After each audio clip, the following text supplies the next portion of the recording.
같습니다. 날 때부터 저는 아주 근본적인 보수 성향을 가지고 이렇게 큰 것 같습니다.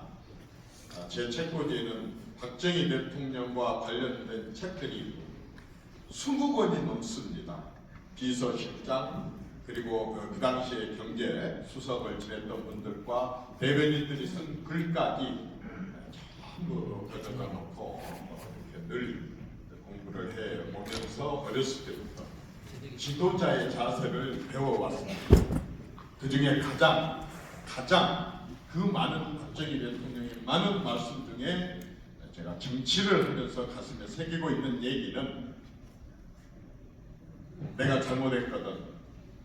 내 죽은 뒤에 내 무덤에 와서 침을 뱉어라 라는 얘기입니다.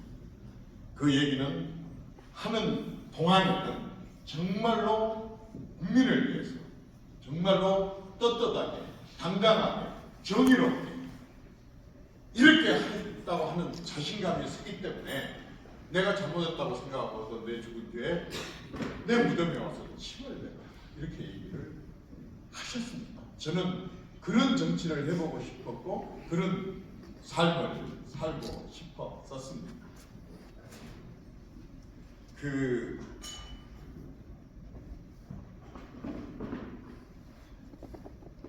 그래서 저는 이제 정치를 아주 일찍 시작을 하면서부터 당시에 민정당의 국회의원 비서관을 시작으로 해서 이제 사무처에서 간사병, 간사을, 간사갑, 차장, 부장대우, 부장, 부국장대우, 부국장, 국장대우, 국장, 부대 머슴을 하겠다는 시장, 머슴을 하겠다는 시의원, 도의원, 또 머슴을 하겠다는 국회의원, 그리고 조합장들은 전부 단상에 올라가서 이렇게 내려다보고 있고 자기들이 주인으로 섬기겠다고 했던 그 사람들은 밑에서 목이 아프도록 지켜두고 이렇게 쳐다보고 있는 그 행사장에 한번 가고 나서 저는 그 다음부터 절대로 단상에 올라가지 않았습니다. 항상 주민들하고 시민들하고 같이 바닥에 앉았거나 의자에 앉았었습니다. 그러니까 어떤 얘기가 나오는지 아세요? 이정에 저것이 말이야 당이 튀니까 우리를 요거도 먹게 하려고 일부러 저거 쇼한다고 그럽니다. 그러든지 말든지 제가 계속 위에 앉아 있다 보니까 하는 수 없이 순천시는 그때부터 이제 단상을 전부 밑으로 갖고 내렸고 인사를 따라가 올라가고 다시 내려왔고 저랑 같이 앉게 됐었습니다. 저는 절대로 인사말을 안 했습니다. 지금 빨리 배드민턴 치고 싶은데 빨리 노래 자랑에 노래 부르고 싶은데 1시간 동안을 시장, 시의회 의장, 도의원, 조합장 돌아가면서 1시간 내내 듣기도 싫은 그 인사말을 똑같은 자기 자랑을 하고 앉아있는 게 1시간입니다. 그래서 저는 그 순간부터 이건 모습이 주인한테 할 도리가 아니다 싶어서 이게 인사말을 거절했습니다. 그랬더니 이제 시민들이 들고 일어납니다. 당이 틀리다고 이정현이는 인사말도 안 시키냐 국회의원인데 하고 사람 시민들이 들고 일어나는 바람에 신천 직원들이 저한테 와서 사정합니다. 그냥 일어서서 사양한다고 손만 한번 들어주시면 저희들이 살렸습니다. 그렇게 됐습니다. 제가 신천 직원들한테 무슨 억하심정이 있겠어요? 저는 절대로 지구당 사무실을 이용하지 않았습니다. 내리자마자부터 민원이 있는 그러한 마을들을 찾아서 다녔습니다. 어떤 머슴도 사랑방에 앉아서 주인을 불러가지고 나 오늘 뭐 하요? 내가 그 일 어떻게 한다요? 이런 모습은 한번 불러보시죠. 감사합니다. 이정현! 이렇게 엎드려서 전화번 받고 싶어가지고 이럽니다. 그런데도 무려 저는 전라도에서 27년 동안을 출마를 했습니다. 시의원 출마해서 떨어졌고 국회의원 출마해서 떨어지고 도지사 출마해서 떨어지고 그리고 또 계속 출마를 했습니다. 왜냐하면 제가 하는 보수가 너무 당당하기 때문에 그렇습니다. 오늘날 지금 문만 열면 넘치는 이런 풍요를 여러분 누가 가져갔다고 생각하십니까? 보수 정권. 보수 정권들이 그렇게 북한에서 위협을 해도 이렇게 안보를 탄탄히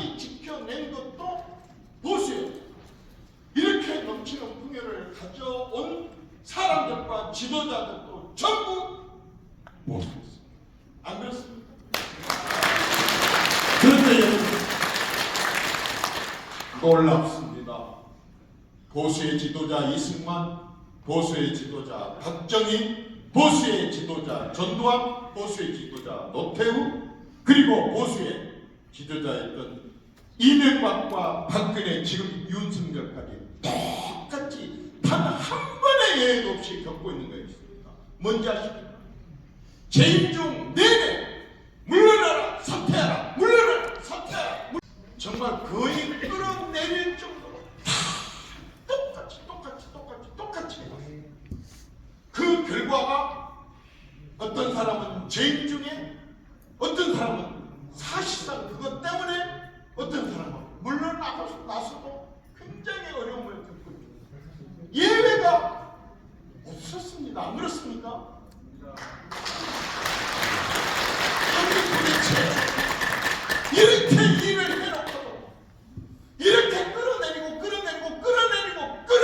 것이 이제 5년이 아니라 4년이 아니라 2년 반, 다음번에는 1년 만에 끌어내릴지도 모르고, 또 그 다음 보수 지도자들이 6개월 만에 끌어내릴지도 모르고, 그리고 이제 언젠가부터는 보수 지도자는 지도자의 본로 가지도 못할지도 모르는 게 지금 역사가 보여주고 있지 않습니까, 여러분?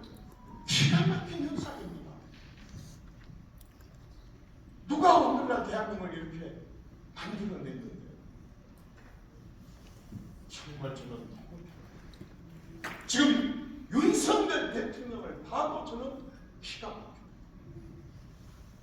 상황을 한번 보시겠습니까? 박근혜 대통령을 그렇게 한다고 했습니다. 부동산 정책을 28번이나 폈습니다. 열심히 했죠? 결과를 보겠습니다. 주 52시간 최저임금을 갑자기 76%나 급작스럽게 올려놓는 어떤 현상이 벌어졌느냐. 대기업 댕긴 사람들이 최저임금 받는 사람 있습니까? 식당하는 사람들, 굉장히 좋은 식당들 하는 사람이 많습니다. 거기는 기본적으로 18% 이상의 보수 후보가 표를 얻게 됩니다. 민주당 사람들은 너무 잘합니다. 절대로 호남을 잘 살게 하면은 자기들의 영국 표밭이 깨진다고 생각을 하고, 호남 사람들이 계속 못 살게 해서 계속 불만에 쌓이게 놔둬야만이 자기들의 표밭이고, 거기는 쉽게 만서도 표가 다 나온다고 생각을 하고, 객지에 나가 있는 호남 사람들도 말 한마디만 그냥 불만 딱 붙이면 바로 폭발을 하는 것을 너무 잘 알고 있는 사람. 서민들 아까 얘기했죠. 서민들이 잘 산다? 노동자들이 잘 산다? 중산층으로 갔다? 자기들 표밭이 없어졌어요. 무슨 말씀인지 알고? 표밭이 없어졌어요. 절대로 그 사람들은 말하자면 노동자들이나 근로자들이나 서민들을 위한 정책을 펼치지 않습니다. 다 계산을 합니다. 이렇게 되게 되다 보니 그 사람들이 더 어려워지고, 그러면 더 불만에 쌓여지게 되고, 그리고 그 불만을 조금만 촉발시키면 바로 자기들의 표밭이 된다는 걸 너무 잘 알고 있는 사람입니다. 그게 사회주의고, 그게 공산주의고, 그게 저 사람들이 추진하고 있는 좌파 정책이기 때문에 우리는 그걸 해서는 안 된다는 죽고살고 보수 정권들, 보수 정치인들이 얘기하고, 많은 사람들이 얘기하는 게 바로 그것 때문에. 그런데 이제 저는 민주당의 좌파 정당으로서의 민주당의 끝이 왔다고 생각합니다. 저는 이번에 윤석열 대통령을 끌어내리고 정권을 교체하려고 하는 좌파 정치의 종말의 시작이면서 마지막이 이제 시작됐다고 생각을 합니다. 이번에 이 전투에서 민주당이 지게 되면 이제 민주당은 당분간 제가 해체 위기에 놓입니다. 더 이상 좌파가 절대로 우리나라에서 집권까지, 존재는 하지만 집권까지 가는 단계입니다. 저 사람들이 아까처럼 서민만 못 살게 했었습니까? 5년 동안에 외교 정책을 어떻게 펼쳤습니까? 북한에서 끊임없이 핵을 개발하고 미사일을 개발하는데 도대체 이 핵이 북한의 핵을 전체가 더 이상 5개 나라 외에는 핵을 갖지 말자라고 전체가 다 세계 각국이 다 협의를 해서 해놓고 NPT를 다 해놨는데 거기를 북한은 무시를 해버리고 핵을 개발합니다. 그래서 전 세계 자유우방 국가에서 북한 만약에 저걸 허용하면 아랍도 핵을 다 갖게 될 거고 아랍이 핵을 가지게 된다고 한다면 또 미국 그 LA 때리듯이 또 그렇게 때릴 것이다 해서 사실은 북한이 핵을 개발하는 것을 규제를 하고 제재를 하기 위해서 북한과의 아무것도 교류를 하지 마라, 경제 교류를 하지 마라, 지원을 하지 마라 하고 북한을 고립을 시켜놨습니다. 작전입니다. 전략입니다. 이건 우리 남한 사람들을 그 핵의 위험으로부터 보호하고 또 전 세계적으로 핵의 위험으로부터 보호하기 위한 전 세계의 결의입니다. 그런데 가장 더 앞장서서 고맙습니다 하고 댕겨야 될 문재인 대통령 전 세계 자유민주 우방 국가들 다니면서 그것 좀 풀어줍시다. 그것 좀 풀어줍시다. 계속해서 북한의 그 제재와 규제를 풀고 그래서 돈을 더 집어넣어서 더 핵을 고도화를 하도록 미사일을 더 고도화를 하도록 했던 게 문재인 대통령이라는 것을 저 혼자만 알고 있는 사실입니까? 아니지 않습니까?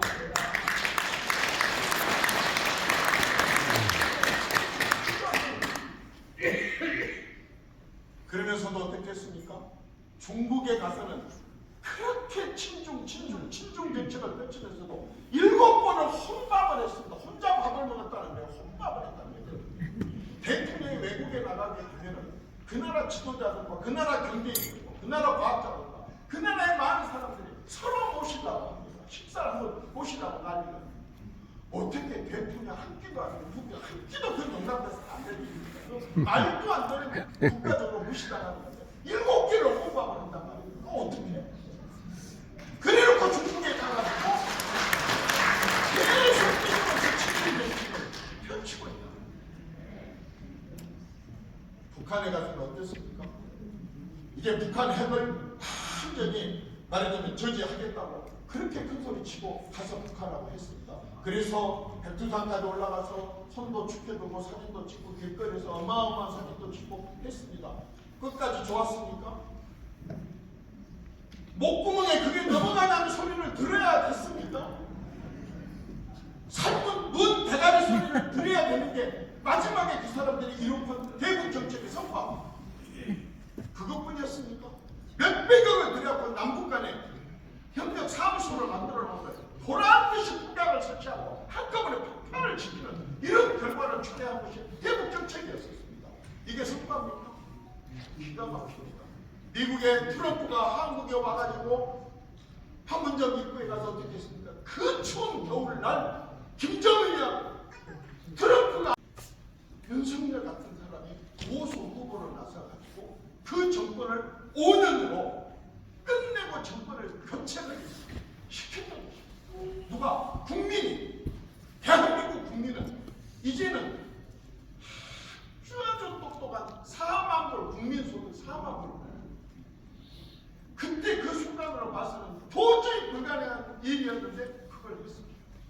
자, 지금부터 윤석열 대통령이 왜 저런 탄핵을 당하고 왜 저렇게 끌어내림을 당하고 왜 저렇게 슬픈 현실 속에 있는가에 대해서 저분이 얼마나 그 사람들한테 원수 같은 사람이었는지 조금만 설명을 해보겠습니다. 윤석열이 집권했습니다. 첫 번째 했던 일이 청와대를 나오는 겁니다. 청와대에 한 발짝도 들여놓지 않아요. 여러분들도 지금 마음속으로 왜 그때 거기로 들어가지 나와가지고 그 고생을 하고 다니냐고 속으로 생각할 수 없습니다. 대한민국의 정치 현안이 있지만 가장 큰 정치 현안이 뭐예요? 옛날에 삼국시대 때, 고려시대 때, 조선시대 때부터 엊그저께 대통령의 이르기까지 청와대는 왕궁 사극 보셨지 않습니까? 일반 백성들이 왕궁에 들어갈 수 있습니까? 왕궁 안에 있는 사람들하고 왕궁 밖에 있는 것들하고는 완전히 단절된 사람입니다. 할 것만큼의 소통도 있을 수 없는 그런 것들이 왕조 때만 있었던 게 아니라 대통령 때까지도 있었다 그 말입니다. 그러다 보니까 그 가려진 어마어마하게 높은 이 왕국은 어떤 것이었습니까? 권력의 상징이었습니다. 권력 비리의 상징이었습니다. 전혀 소통이 이루어지지 않은 그런 곳이었습니다. 권위주의의 상징이었습니다.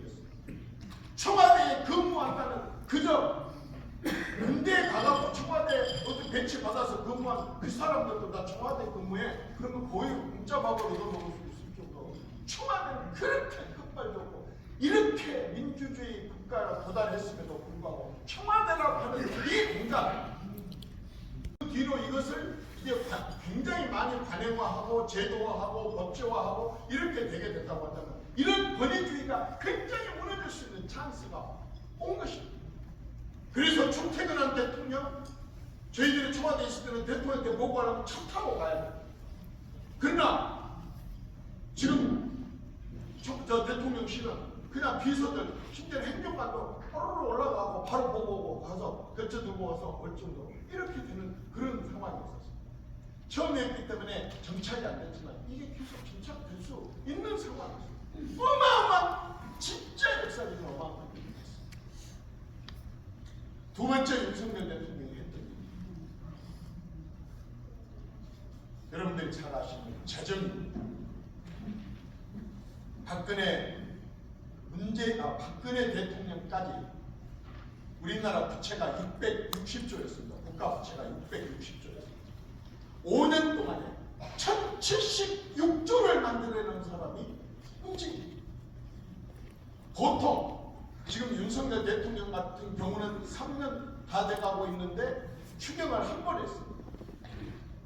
문재인 대통령은 추경을 10번을 했는데 2020년의 경우에는 1년에 무려 4번의 추경을 했습니다. 어느 해는 1월 1일 날부터 바로 추경을 하겠다고 할 정도로 그 추경은 전부 부채, 국가 부채를 땡겨다가 써야 되는 그 추경을 해서 무려 혼자서 5년 동안에 400조가 넘는 국가 부채를 땡겨다가 선심을 썼습니다. 인기가 막 뿌려댔었습니다. 어떻게 뿌려댔습니까?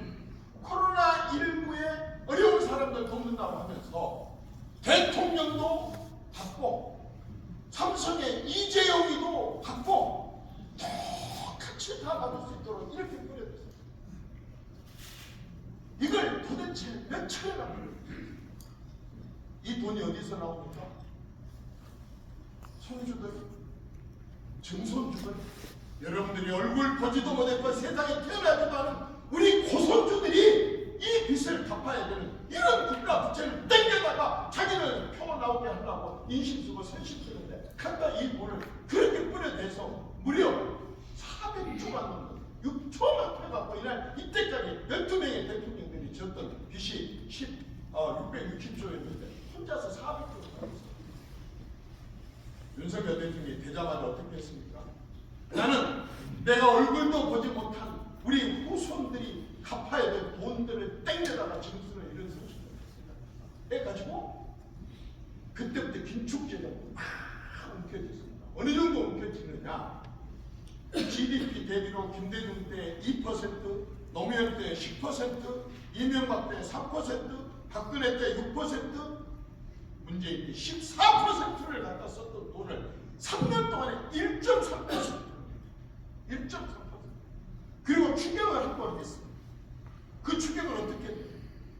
그동안에 남은 세금 조금 하고 그 다음에 국고보조하고 지방보조 돈을 산정없이 뿌려쳐가지고 왜 이렇게 낭비를 해갖고 그 돈 62조를 갖고 자꾸 10번을 빚을 내서 썼던 문재인 후보가 7조 5천원 국가 빚을 그 돈으로 일단 한 것입니다.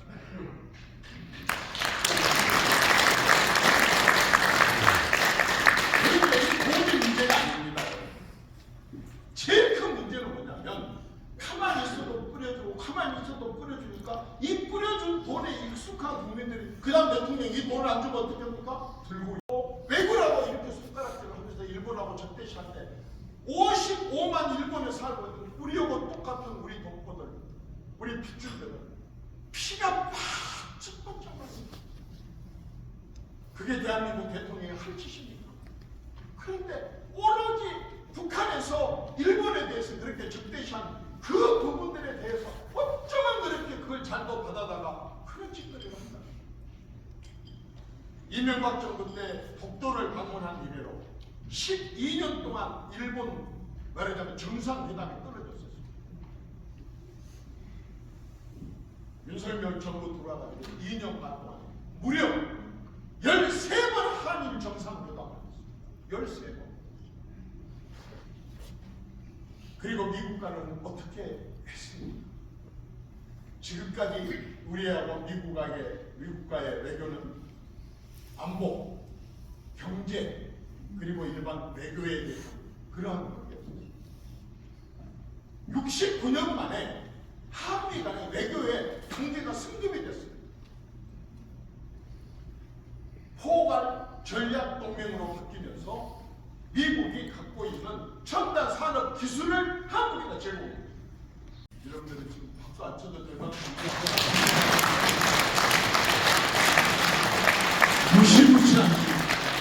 무지한 일입니다. 돈 한 푼 안 들이고 한 일입니다. 우리가 지금부터 핵을 개발하게 된다고 한다면 국제사회에서 받게 될 여러 가지 규제나 견제나 이런 것들이 이루 혐오를 할 수 없는, 그럼에도 불구하고 이 대통령의 외교로 이렇게 문제를 풀었습니다. 그것뿐입니다. 미국은 전 세계 전략 요지에 새로 초급 장교들이 부르면 현장을 익혀야 되기 때문에 항상 보내야 됐었어요. 문재인 5년 동안에 미국 입장에서는 가장 중요한 인도 태평양 지역, 특히 중국을 견제해야 되는 여기에 훈련 한 번을 제대로 못했습니다. 합니다. 훈련을 안 하는데 어떻게 훈련을 합니까? 윤석열 정권이 들어와서 훈련은 말할 것도 없고 미국이 갖고 있는 진짜 무시무시한 전략 무기를 갖고 와서 한반도에 와서 계속 훈련을 했습니다. 그냥 훈련을 했습니까? 역대 해보지 못했었던 한미일 합동 훈련을 했습니다.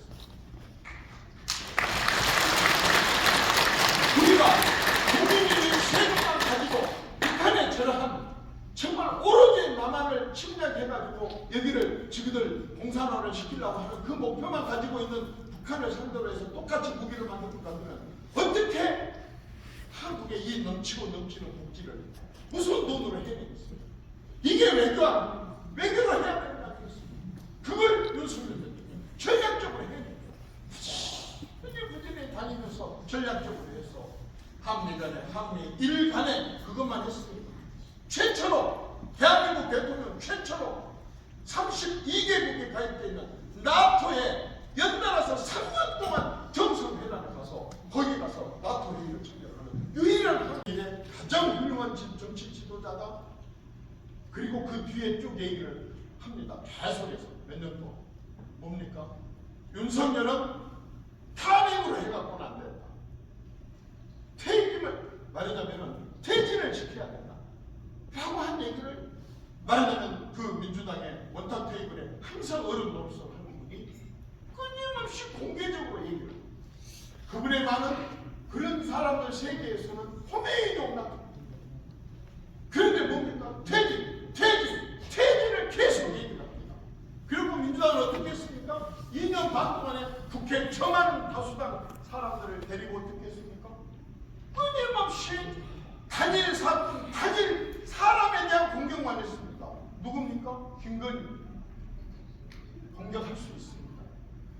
그럼에도 불구하고 대한민국 국민들을 위한, 서민들의 삶을 위한, 안보를 위한, 외교를 위한, 경제정책을 위한, 대한민국 청년들의 미래를 위한 얘기를 국회에서 다뤄야 되는데 거의 모든 당대표 연설, 거의 모든 대정부 질문, 그리고 예결위 질문, 상임위 질문, 그 밖에 거의 모든 국회 발언들은 방탄 아니면 누구 퇴진 끌어내리는 것에 주로 몰두를 해왔지 않습니까? 지난 24년.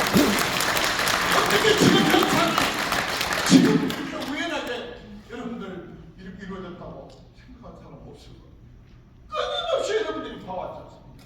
끊임없이 민노총은 총파업을 하면서 항상 빼지 않은 게 누구 퇴진이었어요. 때까지 이렇게 해보자. 이게 왜냐? 그렇고 왜냐? 이렇게 어마어마한 일을 하고 있었음에도 불구하고 누구 하나 보수 언론이 이거 하나 제대로 써준 적이 있었습니까?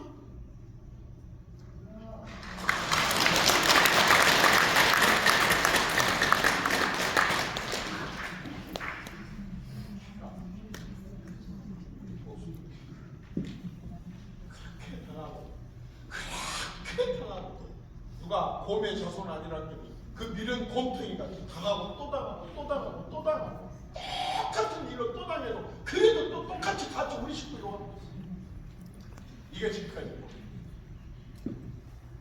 누가 도와줬었습니까? 그런데 요즘도 진짜 바보 같은 저런 바보 같은 경험을 했을 것입니다. 저건 솔직히 말해서 대통령으로서 적절한 조치입니다. 그런데 여러분 12월 12일 날 대한민국의 모든 정보를 총괄하는 대통령 입에서 이걸 그냥 두고 볼 수 없었다는 얘기를 하는 것에 대해서 국민들이 그러든지 말든지 증명이 됐지 않습니까? 충청북도에서 그 가천도 구속된 뉴스 보셨어요? 네. 민노총에 간부라는 사람들이 저렇게 민주당이 다수당이 눈을 부릅뜨고 있는데도 불구하고 15년형 8년형을 받은 거 보셨습니까? 중국 사람들이 미군 기지들마다 드론 띄워서 사진 찍었다는 들킨 것만 그건데 들키지 않은 것은 얼마나 더 있다는 걸 생각하면 끔찍하지 않습니까? 그런데 대통령이 없어. 방법이 없어.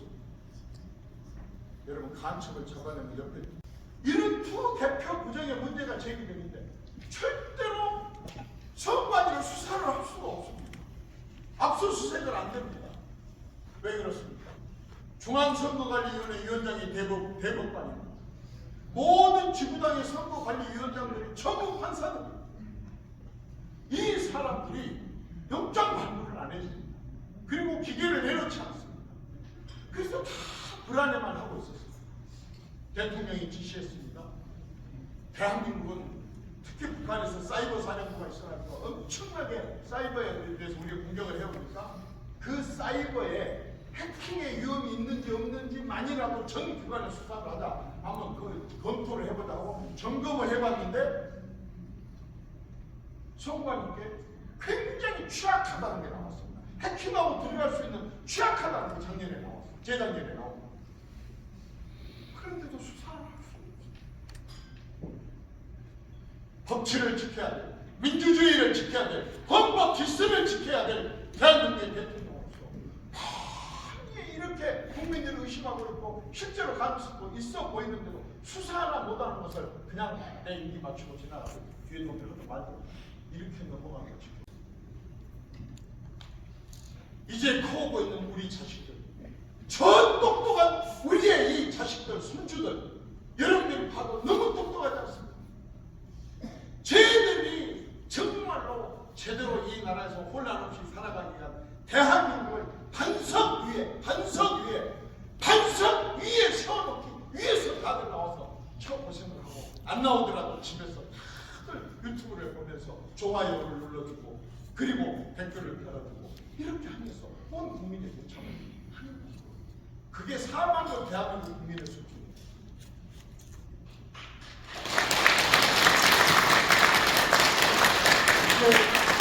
이 모든 투쟁이 아닙니다. 저는 감히 얘기합니다. 이게 내란이라고요? 저는 내전이라고요. 이건 전쟁이라고요. 저 사람들이 탄핵의 전투에서 이길 수도 있을지 모르겠어요. 저 사람들이 멀쩡한 대통령한테 수갑을 채워갖고 끌어내려서 전 세계에 망신을 주는 이런 체포의 전투에서는 이길 수 있을지 모르겠어요.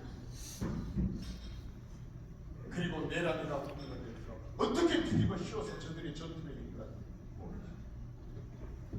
그러나 만약의 경우에 전혀 내란이 아니고 내가 봤을 때는 전문가들이 봤을 때는 결코 내란이 아니고 대통령이 자기 자신을 끌어내리는 내란 이게 만약에 제대로 법원에서 양심적으로 법원에서 이걸 제대로 판결만 내면 저는 민주당은 문 닫아야 됩니다. 더 이상 민주당은 존재할 수가 없고, 그리고 이 땅에서 좌파는 더 이상 고개 들고 살 수가 없습니다. 이제 대한민국을 판석 위에 올리자. 판석 위에 탄탄하게 올려요. 참 똑똑한 나훈아 남진이가 아무리 노래 잘 불러도 빌보드 차트 근처 간 거 봤어요? 김지미가 아무리 이뻐도 언제 칸 영화제에 가서 상 받은 거 봤나? 요즘 우리 젊은 애들 얼마나 똑똑하고 예쁘고 참 세계적으로 훌륭한 분들이 많이 있습니다. 얘들이 발뻗고 자기들의 능력과 자기들의 창의력과 그리고 자기들의 모든 것을 발휘해서 살 수 있도록 해주는 게 할배, 할머니의 도리고 부모들의 도리고 우리 형님 삼촌들의 도리. 이제 우리는 살만큼 살아고 이렇게 멋진 세상을 만들어 놨으니 이제 쟤들이 반석에서 살아갈 수 있도록 물러줘야 됩니다. 마지막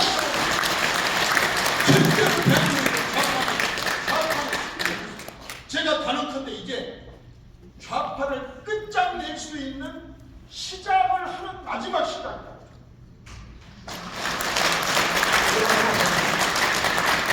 대한민국에서 좌파가 도대체가 살아갈 수 없는 나라입니다. 왜 그렇습니까? 6.25를 겪었습니다.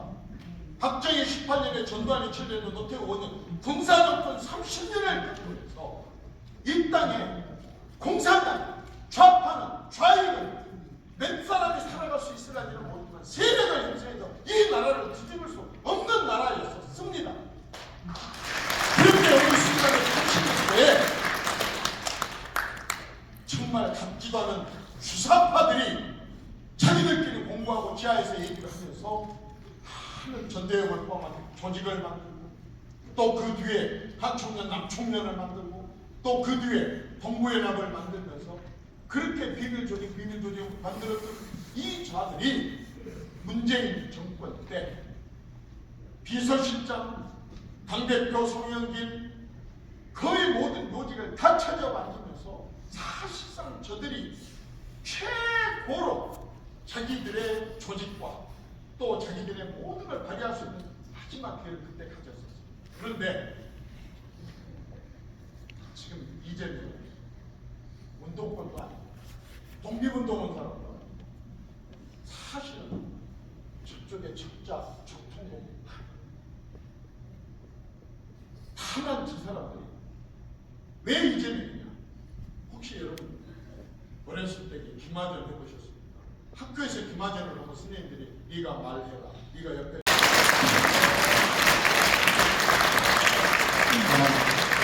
의회를 주관하신 이재명 전 대표님께 다시 한번 큰 박수 부탁드리겠습니다.